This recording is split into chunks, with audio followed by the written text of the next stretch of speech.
American pussy stinks. No. Dude, everything's possible after a long, hot, soapy shower. Shut your face.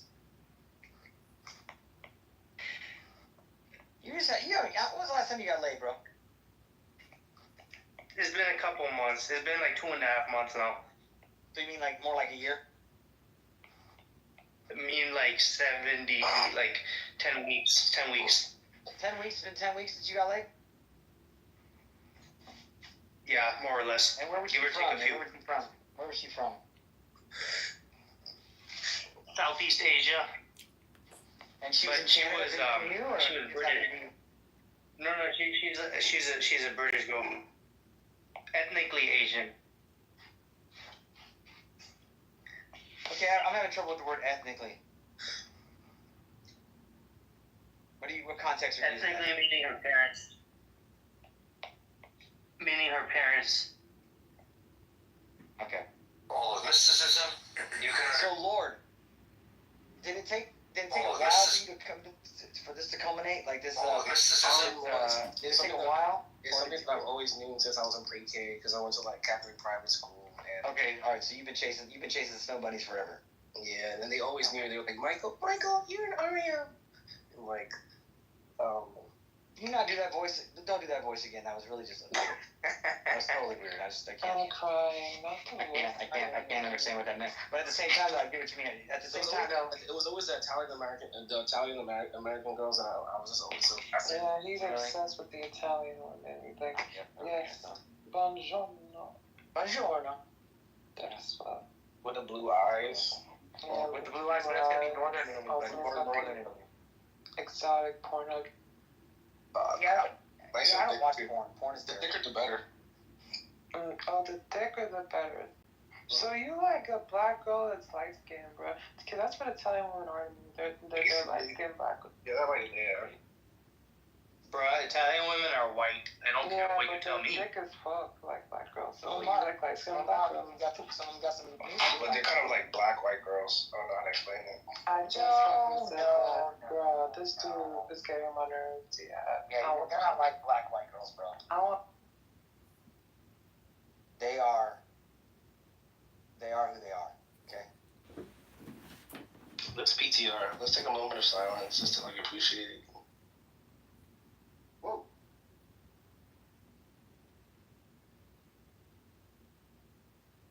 Yeah, that ain't.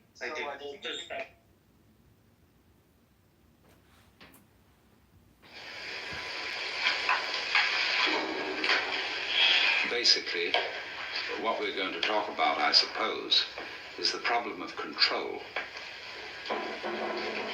as exemplified in the ancient Latin question, quis custodies ipsos, who guards the guards? Now, we know that we're living in an age when there's been an enormous proliferation of techniques for subjecting every kind of natural process outside the human skin and now increasingly inside the human skin to some form of rational control. And as we succeed in doing this, it also becomes apparent that we're failing, that the process becomes of such a high degree of complexity that we begin to feel that we're standing in our own way, that everybody complains. The state of affairs in the modern world, in the technological world, is so complicated that nobody can understand it, and nobody really knows what to do.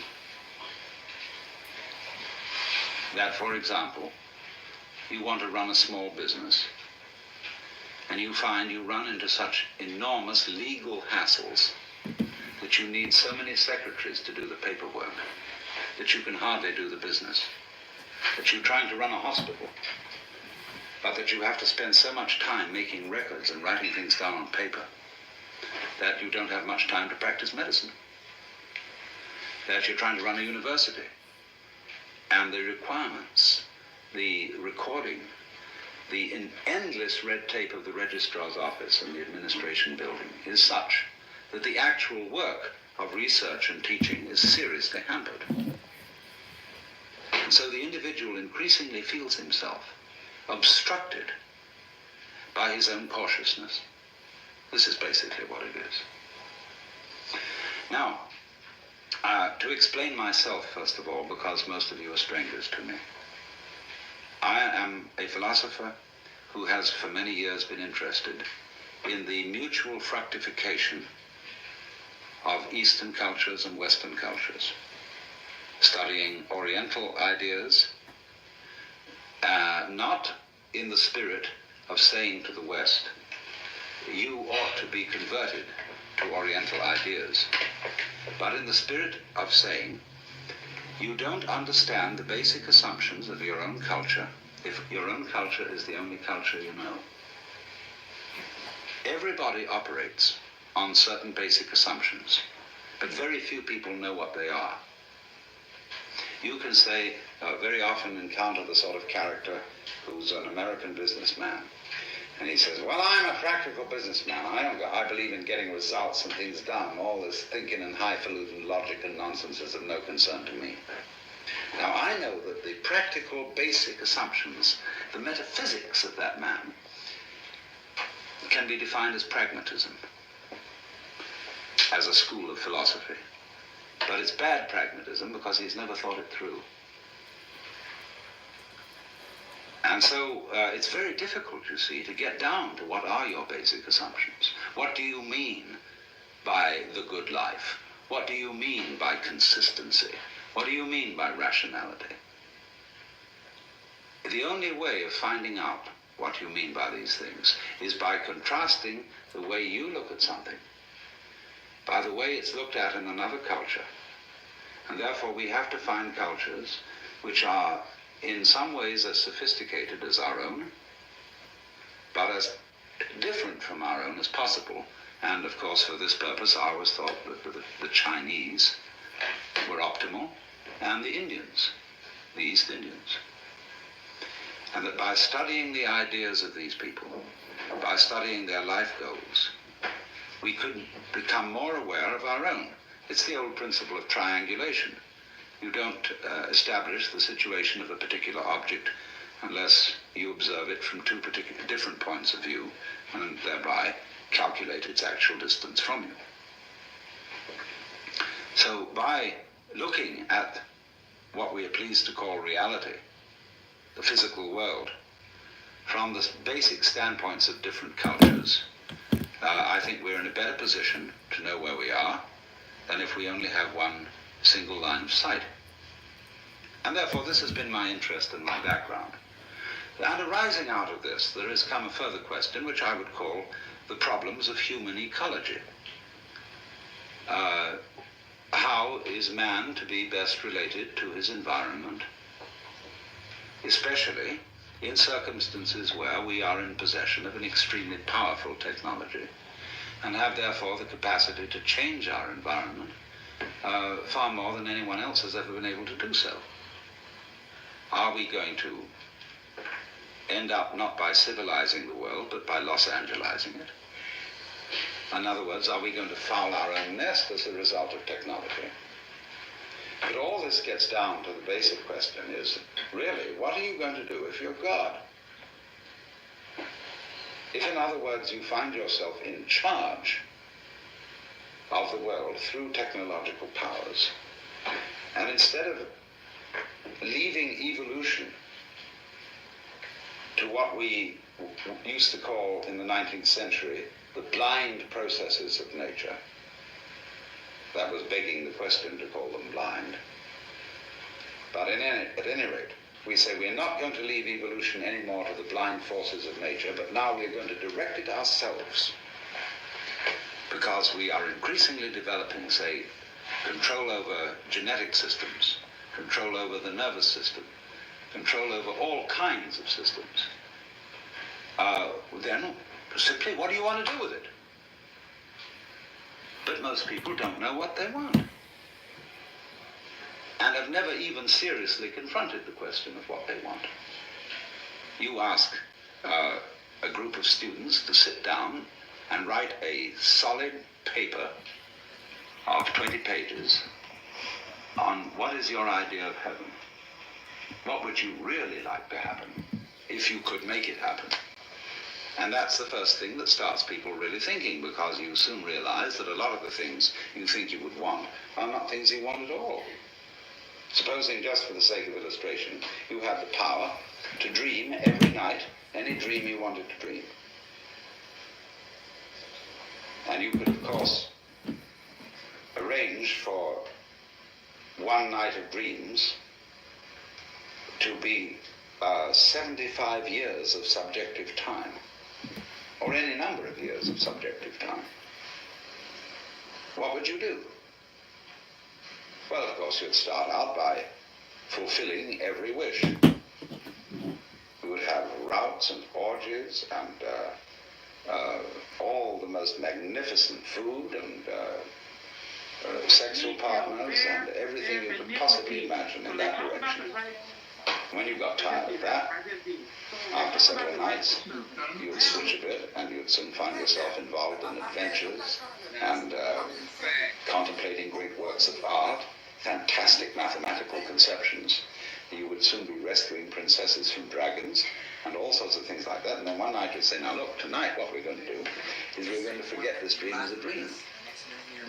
So we're going to be really shocked.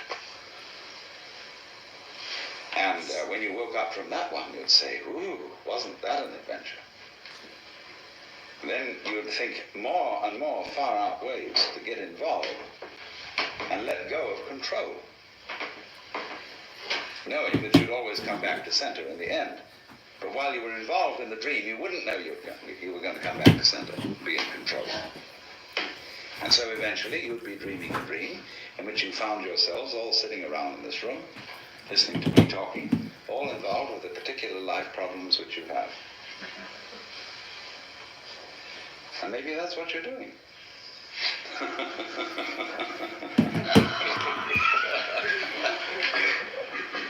here's the difficulty, you see. The difficulty is control. Are you wise enough to play at being God? And to understand what that question means, we've got to go back to metaphysical assumptions underlying Western common sense. And whether you are a Jew or a Christian or an agnostic or an atheist, you are not uninfluenced by the whole tradition of Western culture.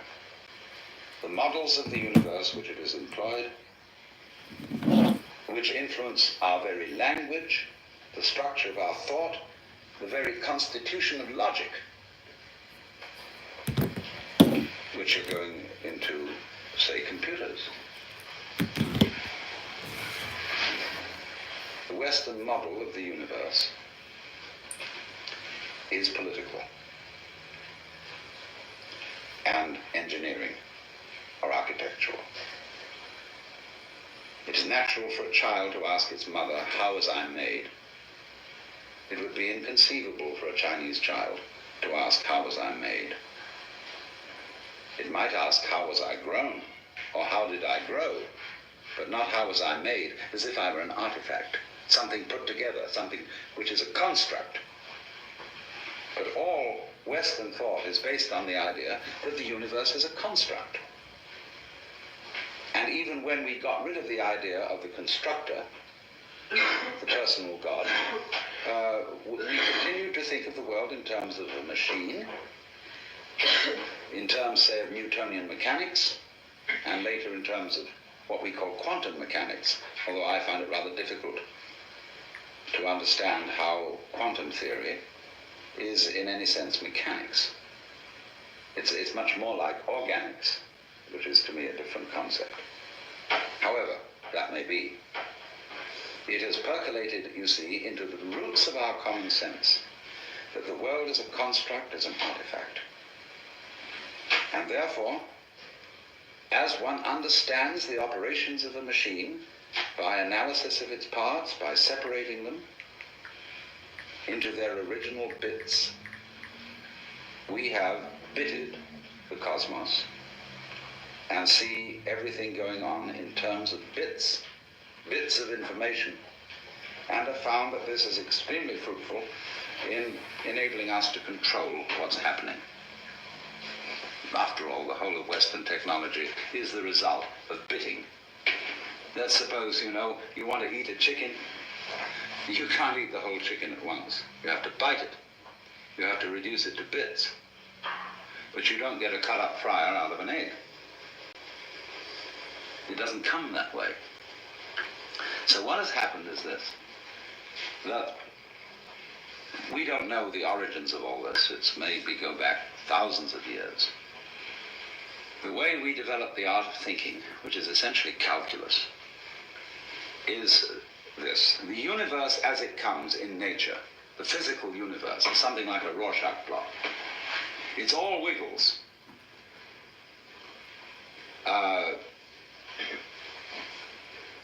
We who live in cities are not really used to this because we build everything in straight lines and rectangles and so on. Wherever you see this sort of thing, you know human beings have been around because they're always trying to straighten things out. But nature itself...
It's clouds, it's water, it's the outlines of continents, it's mountains, it's biological existences, and all of them wiggle.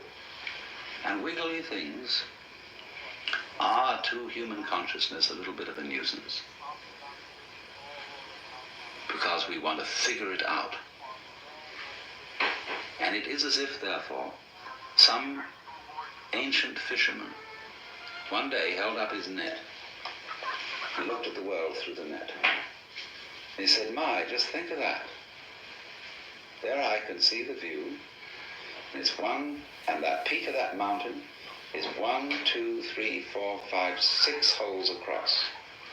And the base is 1, 2, 3, 4, 5 holes down. Now I've got its number. See?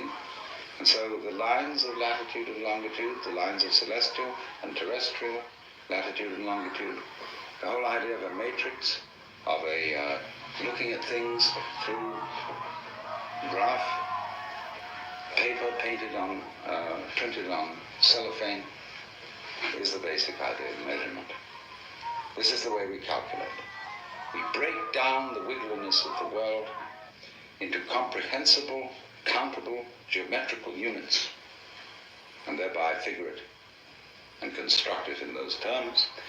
And this is so successful up to a point that we can, of course, come to imagine that this is the way the physical world really is. discrete, discontinuous, full of points. In fact, a mechanism. But I want to just put into your mind the notion that this may be the prejudice of a certain personality type. You see, in the history of philosophy and poetry and art, we always find the interchange of two personality types, which I call prickles and goo. The prickly people are advocates of intellectual porcupinism. They want a rigor. They want precise statistics, and they have a sudden clipped attitude in their voices, and you know this very well in academic circles. You know, there are people who are always edgy like that, and they accuse other people of being disgustingly vague and miasmic and mystical. But the vague, miasmic, and mystical people accuse the prickly people of being mere skeletons with no flesh on their bones. And they say to you, you just rattle. You're not really a human being. You know the words, but you don't know the music. And so therefore, if you belong to the prickly type, you hope that the ultimate constituent of matter is particles. If you belong to the gooey type, you hope it's waves. If you are prickly, you're a classicist. And if you're gooey, you're a romanticist. And going back into medieval philosophy, if you're prickly, you're a nominalist. If you're gooey, you're a realist. And so it goes. But we know very well that this natural universe is neither prickles nor goo exclusively. It's gooey prickles and prickly goo. And you see, it all depends on your level of magnification. If you've got your magnification on something so that the focus is clear, you've got a prickly point of view. You've got structure, shape, clearly outlined, sharply defined. A little out of focus, it's going to go bleh, and you've got goo. But we're always playing with the two, because it's like the question is the world basically stuff, like matter, or is it basically structure? Well, we find out, of course, today that in science we don't consider the idea of matter, of there being some sort of stuff, because supposing you wanted to describe stuff, in what terms would you describe it? You always have to describe it in terms of structure, something countable, something that can be designated as a pattern. So we never get to any basic stuff. It seems to me that this way of thinking is based on a form of consciousness which we could best call scanning. The capacity to divide experiences into bits is somehow related to a physical facility which corresponds to sweeping a radar beam or a spotlight over the environment. The advantage of the spotlight is it gives you intensely concentrated light on restricted areas. A floodlight, by comparison, has less intensity. But if you examine, say, this room were in total darkness, and you use the spotlight, very thin beam, and you scanned the room with it, you would have to retain in memory all the areas over which it passed, and then by an additive process, you would make out the contours of the room. And it seems to me that this is something in which civilized man, both in the East and in the West, has specialized. In a method of paying attention to things which we call noticing. And therefore it's highly selective. It picks out, it's punctive, it picks out features in the environment which we say are noteworthy and which we therefore register with a notation. Be it the notation of words, the notation of numbers, or such a notation, say, as algebra or music. So that we notice those things, only those things, for which we have notation. When a child, very often a child will point at something and say to its parents, "What's that?" And they're not clear what the child is pointing to. The child has pointed to something which we consider is not a thing. The child has pointed to an area, say, of funny pattern on a dirty wall, and has noticed a figure on it. But the child doesn't have a word for it and says, "What's that?" And the adult says, "Oh, that's just a mess."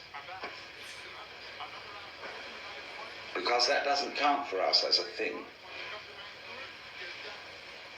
So you come through this to the understanding, what do you mean by a thing? It's very fascinating to ask children, what do you mean by a thing? And they don't know, because it's one of the unexamined suppositions of the culture. What do you mean by an event? Well, everybody knows what an event is, but nobody can say. Because a thing is a think. It's a unit of thought, like an inch is a unit of measurement. And so we thing the world, that is to say, in order to measure a curve, you have to reduce it to point instants. And apply the calculus, so in exactly the same way, in order to discuss or talk about the universe, you have to reduce it to things. But each thing or think is, as it were, one grasp of that spotlight. Going chur, chur, chur, chur, chur, chur, chur, chur, like this, you see. So we reduce the infinite wiggliness of the world to grasps or bits. We're getting back to biting, you see, the idea of the teeth. To grasps of thought. And so we thereby describe the world in terms of things, just as that fisherman could describe his view by the number of net hole through which the view was showing.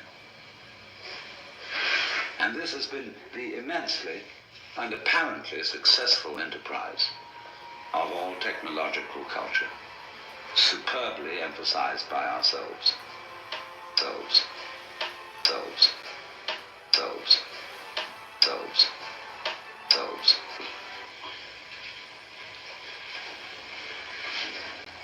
The Western model of the universe is political and engineering or architectural. And therefore, as one understands the operations of a machine by analysis of its parts, by separating them into their original bits, we have bitted the cosmos and see everything going on in terms of bits of information, and have found that this is extremely fruitful in enabling us to control what's happening. After all, the whole of Western technology is the result of bitting. And so we thing the world, that is to say, in order to measure a curve, you have to reduce it to point instants. And apply the calculus, so in exactly the same way, in order to discuss or talk about the universe, you have to reduce it to things. But each thing or think is, as it were, one grasp of that spotlight. Going chur, chur, chur, chur, chur, chur, chur, chur, like this, you see. So we reduce the infinite wiggliness of the world to grasps or bits. We're getting back to biting, you see, the idea of the teeth. To grasps of thought. And so we thereby describe the world in terms of things, just as that fisherman could describe his view by the number of net hole through which the view was showing. But the problem that arises is this. First of all, very obviously, everybody knows, I hardly need to mention it. Go to the science of medicine. You get a specialist who really understands the function of the gallbladder. And he's studied gallbladders ad infinitum, and he really thinks he knows all about it. But whenever he looks at a human being, he sees him in terms of gallbladder. And so if he operates on the gallbladder, he may do so very knowledgeably about that particular area of the organism. But he does not foresee the unpredictable effects of this operation in other connected areas, because the human being's gallbladder is not a thing in the same way as a spark plug in a car can be extracted and a new one replaced. Because the system isn't the same. There is a fundamental difference between a mechanism and an organism, which can be described operationally. Mechanism is assembled. You add this bit to that bit to that bit to that bit. But an organism grows. That is to say, when you watch in a microscope a solution in which crystals are forming, you don't see this thing of little bits coming in, joining each other and finally making up a shape. You see a solution where, well, it's like when you watch a photographic plate developing. But suddenly, the whole area which you're watching seems to organize itself, to develop, to make sense. Moving from the relatively simple and gooey to the relatively structured and prickly. But not by addition. So then, if we are trying to control and understand the world through conscious attention, which is a scanning system, which takes in everything bit, what we're going to run into is that if that's the only method we rely on, everything is going to appear increasingly too complicated to manage. So that you get, for example, let's take the problem of the electronic industry.